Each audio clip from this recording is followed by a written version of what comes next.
Welcome to We Chat Divorce, hosted by Karen Chellew, Legal Liaison, and Catherine Shanahan, CDFA.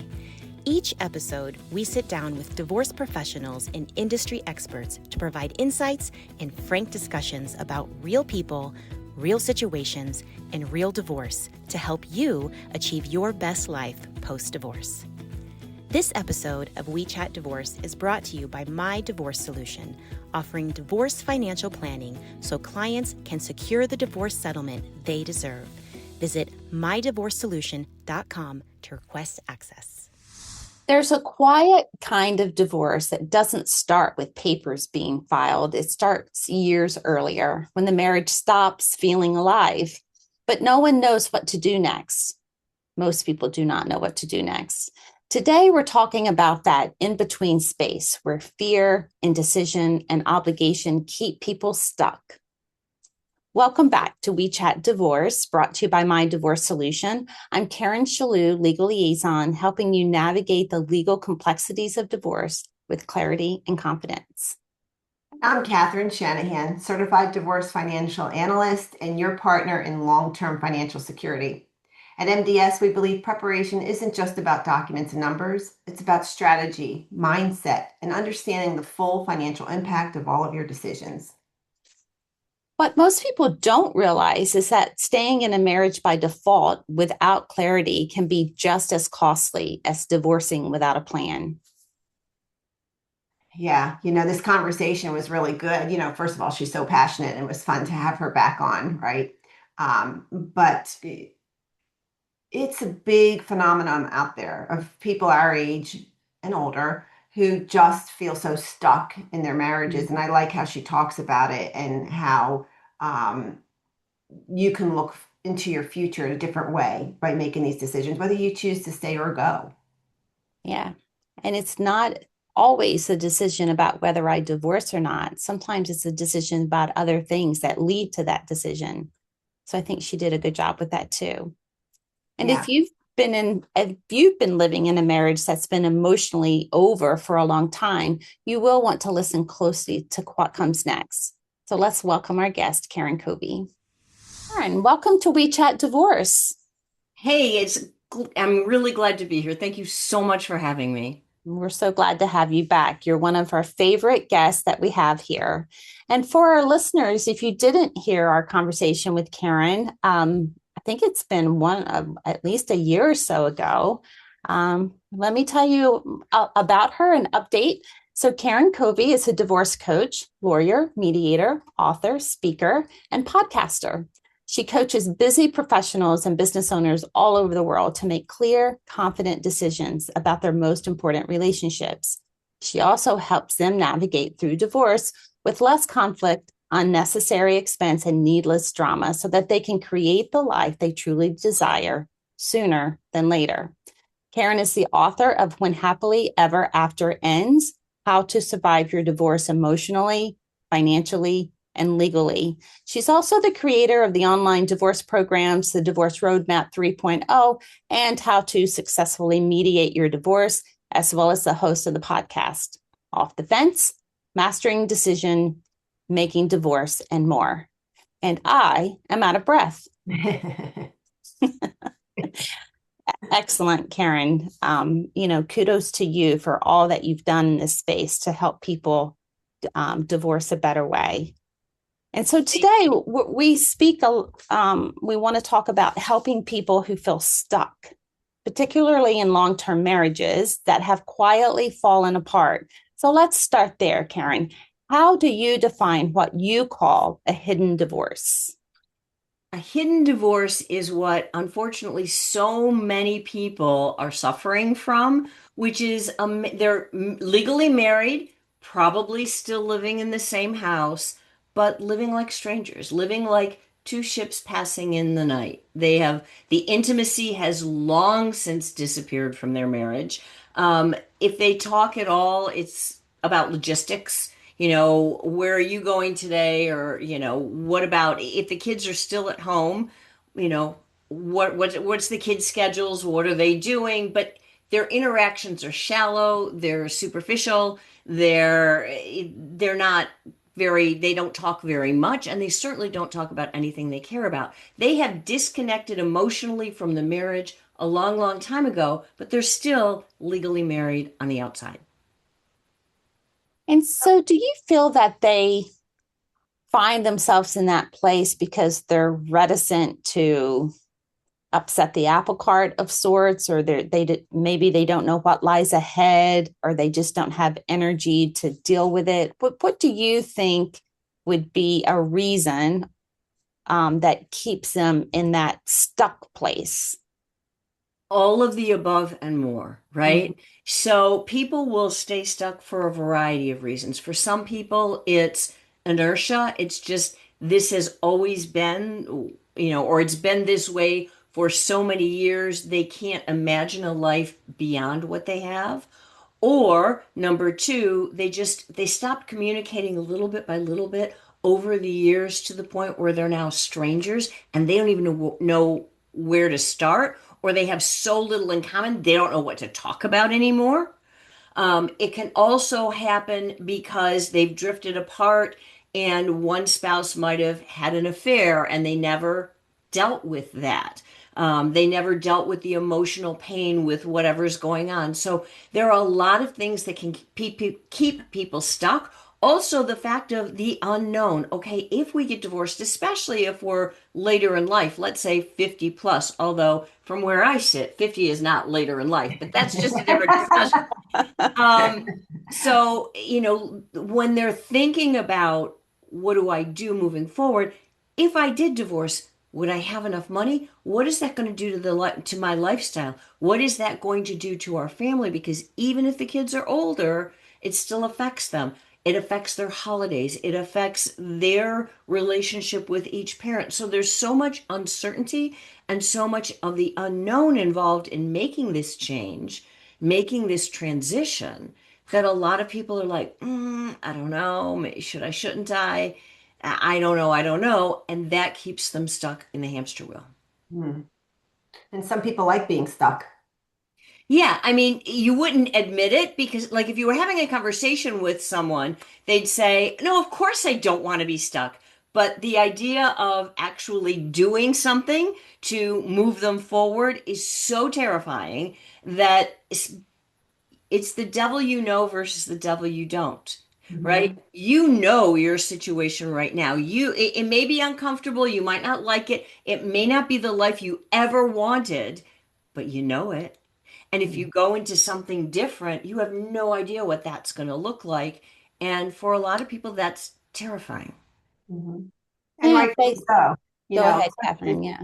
especially when you don't have a relationship with money. If you've never handled the finances, now you're a little lost because your kids, you're an empty nester, and where's your place now, right? So it's scary to have to learn to deal with your own finances, good, bad, or indifferent. So taking that step to get that financial courage could be really rewarding for you. We have a lot of people come through the process and they're thinking divorce, they're stuck, and then when they get some financial clarity, they either decide, listen, I'll stay with them. I'll stay. It's too hard. Or, oh my gosh, I'm out of here. Why did I stay here so long? I can do this on my own. Right. And that's a wonderful point. What people need is financial clarity first, because if you don't know what you have or don't have, your mind starts to make up all kinds of stories about you're going to die, you're going to be homeless, you're going to be eating cat food all the rest of your life, all the things because you don't know the truth of your numbers. And once you do, to your point, Catherine, once you do know your numbers, maybe you look and you say, you know what, financially, I can't do this, or I can't do this right now, but I know this is what I have and this is where I'd have to be to make this decision. So now you have the basis of a plan, right? Now you can take, stock of your finances and say, okay, I need to get a job or go back to work or get a better job or whatever your situation is and make X amount of money and save it. And then I'll be okay. And then I can move forward with the rest of my life. But you can't do that if you don't even know what you have. Yeah. And you can't believe your moneyed spouse who always says, you'll have nothing if we get divorced. I can remember my spouse saying that to me. You'll have nothing. What do you think your life will be like without me? And I even handled the finances. So I didn't, that didn't scare me. But we have a lot of people that come through our process. They say, well, my spouse said this, and my spouse said that's not marital, and my spouse said this and that. Yeah. We try to change that dialogue for them. Yeah, it starts with not listening to your spouse, but getting the hard data. And that's what you two excel at, is helping people put together, okay, here's the list of the documents that you need to collect. Here's the information. Now let's take that data and input it so that we can have it in a usable form and you can just see, because the numbers don't lie. This is what you have. This is what what you owe on what you have. Here's the money coming in, the money going out each month. Here, now we can start talking about possibilities. But until you've at least got that foundation of data, you can't even get there. So I always tell my clients, facts conquer fear. Get the facts. Don't listen to what your spouse is saying. Get the data, and then you can start making decisions from there. For sure. And we need to add two more onto that. Your spouse, Google, and AI, chat. Oh, Look, I love chat as much as anybody else, but a lot of people make decisions on really big life transitions based on something they may have Googled. I spoke with someone earlier this week, and she said, well, I generally know my finances, but I believe that the court is going to give my spouse 75% of my pension because he's not well. And I said, what? wow, did an attorney help you understand this? And she said, no, I Googled it. But she was basing her whole decision on whether to get divorced or not because of that Google response that I don't even know how that would have even come up, but whatever she Googled created that response. And I think that happens so much.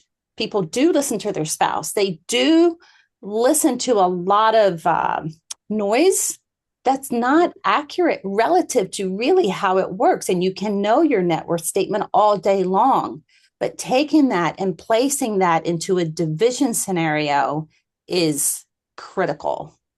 Absolutely. And, not only now, it used to be that you would have your spouse in your ear and what I call the Greek chorus, the friends and family who want to tell you about my divorce. Let me tell you about my divorce, right? And they think yours is going to be exactly the same. Well, guess what? There are no two divorces that are exactly the same. Just like there are no two marriages that are exactly the same, right? So listening to that advice is bad. And now you've got the digital advice on top of it.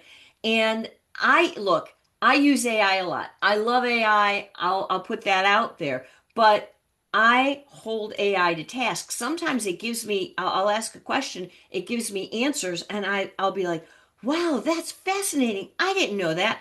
Hey, AI, can you cite me your source where you pulled that data from? And they're like, it'll say, oh yeah, I made that up. Or I extrapolated that from other data which in other words means you're hallucinating, you made it up, right? So to base a life decision for a major life decision on what Google or AI says, bad idea.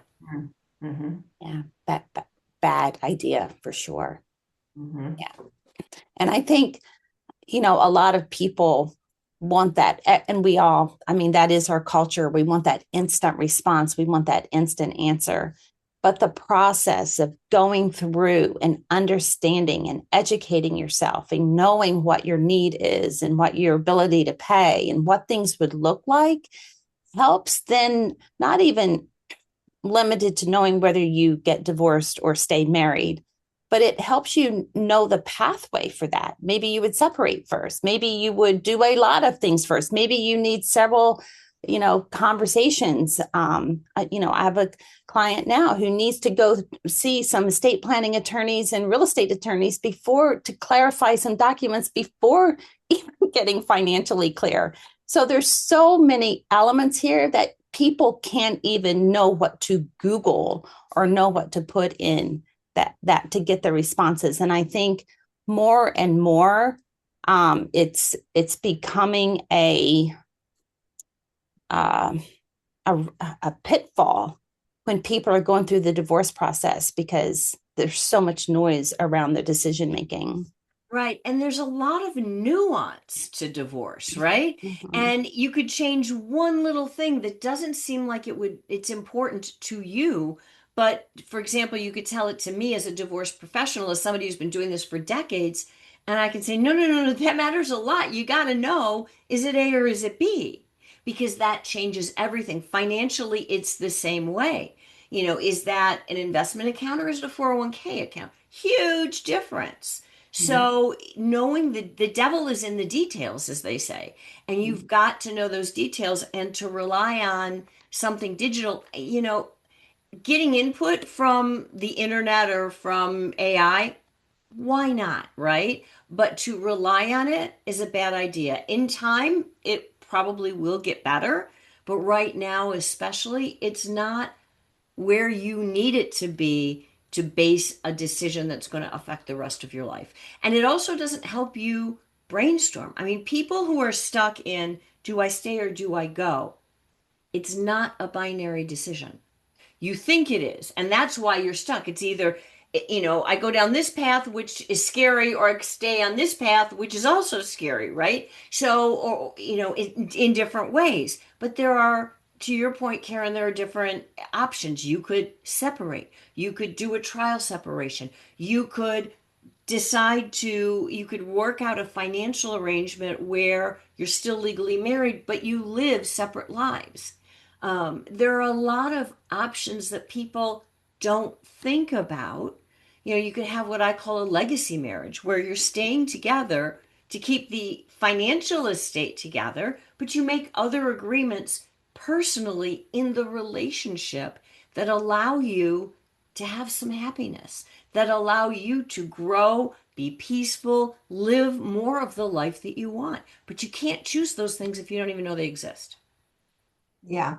And you can't really use what people tell you, the noise we're all talking about in AI to stand your own ground. So, my problem with the AI is, and I don't use it, so I don't know. I mean, I don't use it by myself to know much about it, but what I do know is in divorce or in life in general, you have to be able to be committed to your decision, right? So if you decide to stay, you stay knowing why you're staying. You know the facts, the finance. For us, it's all financial, right? So financially has emotions attached to it and everything. So if you can have a good foundation financially and understanding, you're not going to get that from anyone but yourself. Yes, we do have a great process to get you informed, educate you, but it's you who has to make that decision on how comfortable you are. And if you stay, do you stay because you have a new financial arrangement with your spouse where you're more in control? Because I feel like when you get divorced, and I'm divorced twice now, that you reclaim your independence in a way, right? That's why a lot of times it feels good because even though it's scary because you're making these decisions on your own, it still feels good because you're doing it for yourself, your family, but you're doing it. So you can stay married with a new financial arrangement as long as you feel like you're independent. I think particularly women, when you don't have independence, I don't know that you're ever really truly happy. Independence gives you so much happiness, even if you're staying in a marriage. If you claim your own independence in your marriage for whatever that is defined as, then you can go on and live happily stuck. Yeah, it's about connecting, understanding your situation, connecting with your reasons why. There's agency plays a big part in this. There's a big difference in saying, okay, financially, I've looked at the numbers and getting a divorce right now would give me a lifestyle I don't care to have, right? So I'm choosing to stay in this marriage. We're going to rearrange the rules in this way, and this way, but I'm choosing this and I'm free to make a different choice at any point in time versus I'm stuck, I can't do this, my life sucks.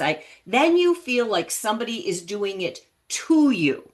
But once you understand your numbers, once you understand your reasons for why you're staying and you chose it, it feels entirely different. Mhm. And to your point about the AI, there is one thing that AI doesn't have and can never have, and that is your gut and your intuition. And any good decision is going to be a combination of head, heart, and gut.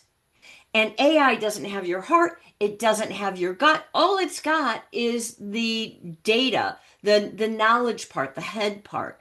But without those two other parts, you can't make a good decision. That's why my process with people to help them in decision making brings all three of those things. And you need to understand, the numbers. You need to understand a lot with your head, but you also need to be able to feel your heart, check in with your gut, and then when all three are aligned, that's when you're able to make a good decision. You might not like it because you're going into something that's going to be painful temporarily, but if you know that the reason that you're doing that is so that on the other side of it, you have a whole different life, a life that makes you happy and lights you up. Now you're aligned with your why, and now you can do it. So how do your clients recognize when it is the right time? It's a couple things. I always start with the head, right? Because if your head is going, no, no, no, yeah, you're going to die, you can't get past that, right? So first it's let's be practical. Let's look at the numbers. Let's look at the situation. Let's brainstorm options. Let's get all of that online. And then it's about doing some soul searching and digging inside of you and saying, what does my heart feel? Like, you may still care about your spouse. Do you love them? Do you love them the way you should love a spouse, or the way you want to? I shouldn't say should, the way you want to love a spouse. Do you have the relationship that you want to have? And then there's always the gut check, which is the physical. It's I don't know if you've ever been in the situation where you tell yourself, no, I've got to, I've got to do this. It's the right thing to do. But every time you go to make a move, you're like, eh, or you get sick. Or the biggest story, it's on the other side of divorce that I have. A friend of mine was engaged to be married to this guy, and they'd been dating for years, and they were the perfect couple and all the things. And one day, I think it was around Christmas, he proposed, and she just immediately threw up. I mean, she could not, it was like, blah. And that kind of told her everything she needed to know about whether to accept the proposal or not, right? And that's what I mean. You check in with your gut. You see, you ask yourself, where does this decision land in my body? How do I feel about it? Does it make me tighter and smaller? Or do I feel like, yes, this is expansion. This is soul satisfying, right? How do you feel? And AI can never tell you that. That's so true. So when we're talking about that particular piece of it, and that, is like you said, the brain and your gut, it's not few times that people will come to us for financial clarity and they want to know the information, but then their spouse says, oh, let's work on it. That's fair, right? Let's work on it. Absolutely. And my response many times is, okay, so while you're working on it, will you have access to the financials that you said you didn't have when you came to us? And that was the biggest reason that, you're choosing to get clarity so you know what it looks like. So in this interim time, will you insist, I would like access, I would like cash flow, I would like, autonomy with my ability to spend money? More than not, I hear, oh no, my spouse would get too upset. And then we would have trust issues. But then it comes back to where all of this starts. And we haven't talked about that yet, which is, what do you want? Mm-hmm. What kind of a life do you want for yourself? And this gets more poignant the older you get, because you start to see that you have less years in front of you than you do in behind you, probably, right? No one knows for sure. But how do you want to live your life? And if the problem that brings people to you in the first place is, I don't know my numbers, I don't have access to data, I am worried about my financial life, I don't have financial clarity, and their spouse wants to work on the marriage, but doesn't want to give them that clarity, then right out of the gate, they are never going to solve the problem. Well, right, because there's no Yeah. trust there. If you can't give someone a document, then there is no trust. Right. And if the problem that she's trying to solve, is that I don't know what I have and what I don't have, and I don't know how any of this money stuff works. I'm in the dark. And he's saying, honey, stay, let's work on the marriage, but I'm going to keep you in the dark. No matter how much you work on the marriage, you're still in the dark. You have not solved the problem, right? So you've got to stop and ask yourself, what do I really want? Am I okay with being in the dark for the rest of my life and hoping things work out, right? Well, Mhm. hopium is a really bad life strategy. So you want to make sure if that's what your issue is, then I think it's fair, Karen, to your point, to say to your spouse, look, I want to work this out. But in order for me to do that, here's what I need. I need the data. I need the financial clarity. Are you willing to do that? And if your spouse says no, then it's a non-starter. Mhm. Sure.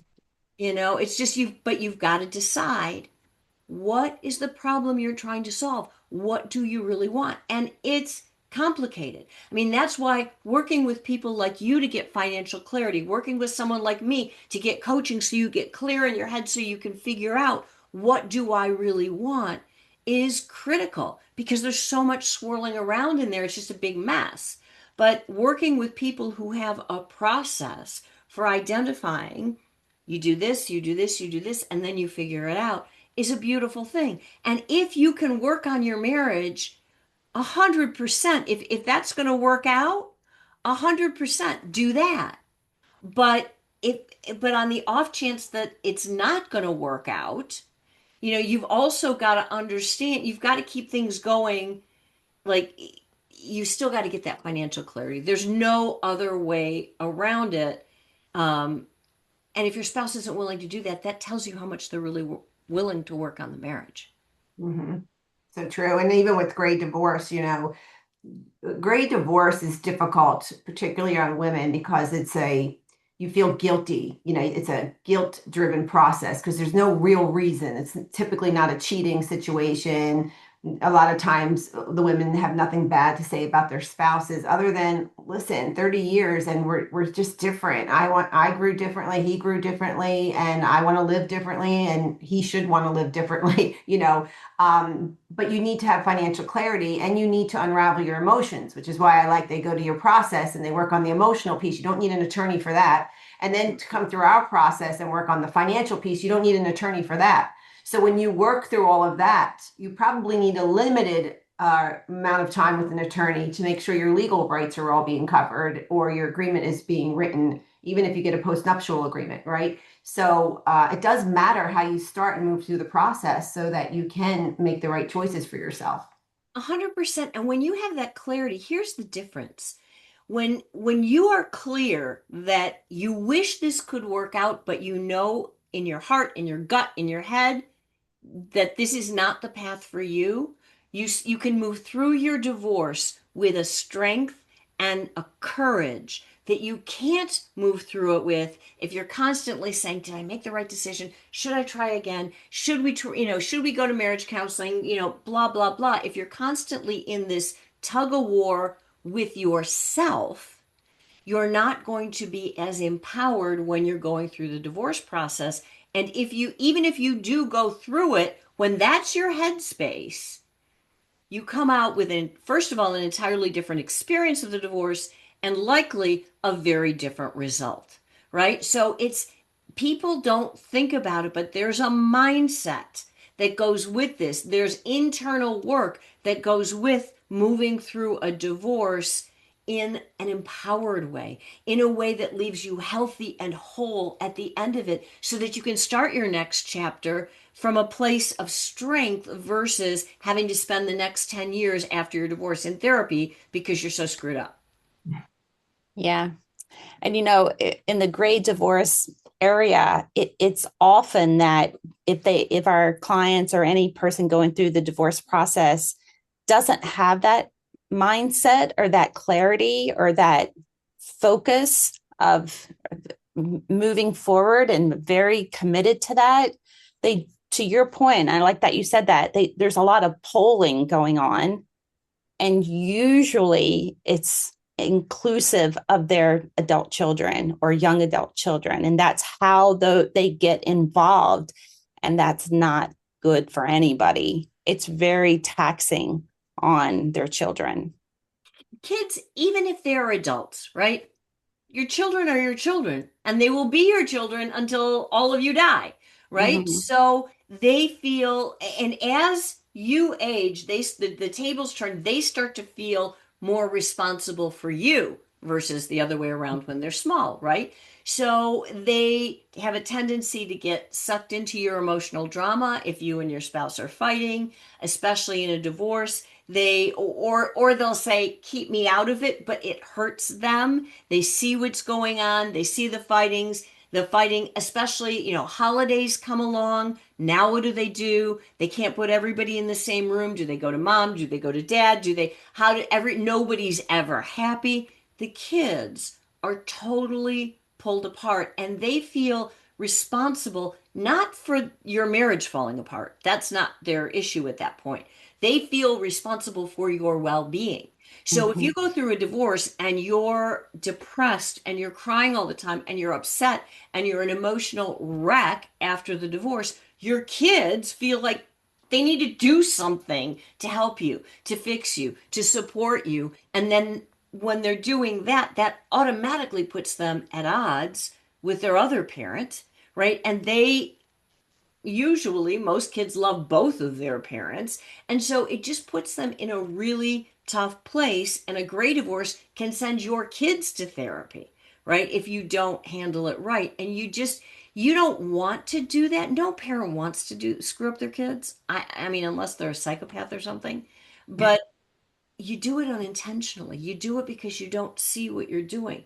All you see when you're in that kind of extreme pain, or not, or financial fog or emotional fog, when you're in that state, you don't see what you're doing to the people around you, including your children, right? So Mm-hmm. no matter how you slice or dice it, the word is clarity.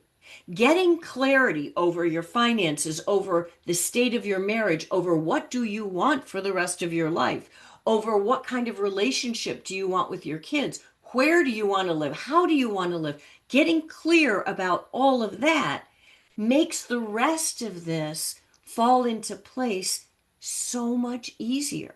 And it also makes your divorce cost a whole lot less, because I can tell you from decades of being a divorce lawyer, the hardest thing was, a client would come to me and say, I want X. Cool, got it. So I would be in court fighting for X, and a week later they'd say, no, no, no, I want Y. And now you got to change, and it's like trying to pin jello to a wall to get somebody to decide what do you want. Well, if you've got that clarity going in, that's not a problem. And you drop the cost of your divorce dramatically just by getting clarity on the front end. Yeah, and we say this all the time too, because people go hire an attorney that because of everyone else's noise around them, they tell them who they're supposed to go hire. And when you don't know what you have and what's missing or how complex or uncomplicated your case is, you don't know what type of an attorney you need. Yeah. So, Karen mentioned it earlier, a new client of ours who didn't need the family law attorney right away. She needed an estate planning attorney first. There's some things that needed to be changed, before they went through with the divorce. And both parties were on board for this. So if they would have just both retreated to family law attorneys, this part of their estate would have been messed up. They would have been in court for years over this. So it's really important to get, as we say, that financial clarity. And we've been using that word a lot today. Before you take that next step, it does matter how you start the process. Yeah. Hugely. And sometimes people need, especially if in the family, the marriage, there's some sort of a business, one or both of the spouses own a business, right? You need a business lawyer oftentimes to start to sort out that aspect of your financial life, and start to tell you, okay, this is the kind of entity you have, this is who owns what, these are your options, this is how we can keep the business alive moving forward, because most people want to do that, right? So you might need advice from a business attorney before you get to a family law attorney. And just because of the way most attorneys are siloed these days, I mean, back in the day, one attorney would do, they were the family attorney, they did it all. That's rare, unless you live in a rural area where there's not a big population, there's not a big, cadre of lawyers. You're going to end up going to the divorce lawyer, the real estate lawyer, the estate planning lawyer, the corporate lawyer. And so having the ability to understand what you need and know how to coordinate all those moving parts and what comes first, second, and third is critical. For sure.